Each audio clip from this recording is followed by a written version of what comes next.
بل یو روایت کې راغلی عمر بن عاص رضی الله تعالی عبدالله بن عمر بن عاص رضی الله تعالی عنہ فرمایي وی قیامت ورځ به الله رب العزت پیغمبر صلی الله علیه وسلم نه د حدیث نقل کی وی الله رب العزت یو انسان وروړي وی راوړ عمل نامه وی دغه عمل نامې به دومره غټي وي چې دی هغه تصور نشي کولای اور الله رب العزت په سل میزان راولي مخې ته به کې وی دی کې خپل عمل نامې واچو چې دی حساب کتاب وکړي شي اور یو میزان دومره غټ دی چې دی کم ځای پورې نظر لګي هغه به تل ورته ښکاري او دې عمل نامې کې به ټول ګناهونه وي وی الله رب العزت ورته وایي چې د ګناهونه ستا دي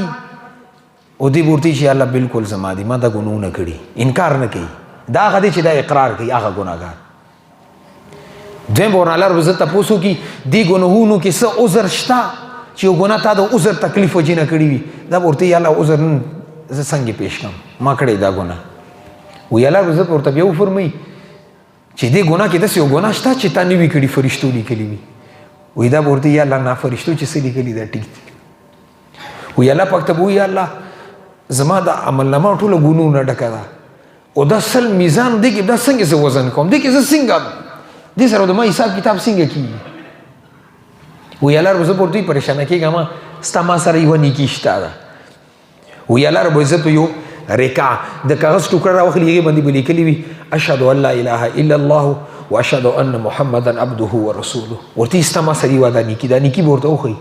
وی دا به الله پاک ته وایي چې الله یو طرف ته سل تلې او دومره غټې تلې او د صرف یو کاغذ به څنګه دومره وزن جوړ شي چې زه جنت والا جوړ شي وی الله رب العزت ورته فرمایي چې ته ودرېږه ته صرف سترګې کړو چې زه کومه معامله کوم الله رب العزت به د دې ټول ګناهونه یو طرف ته کي او د کاغذ باندې لیکلي شوي کلمه به بل طرف ته کی روایت کې راغلي دي وی هغه ګناهونو تلې به غونډې اوچتې شي او روایت کې دا راغلي چې کچرې اوس مکې اوس منونه ورسره کېدې بیا به ونه دا کلمه وزني وي وی الله رب العزت ورته وفرمایي د دې وزن دومره دی چې ستا د دې کلمې وجې نه د ما د جنت فیصله کړي بس ته جنت ته ځه تا دپاره جنت دروازې کولاو دي او پیغمبر صلی الله علیه وسلم فرمایلو فلا یثقل مع اسم الله شیء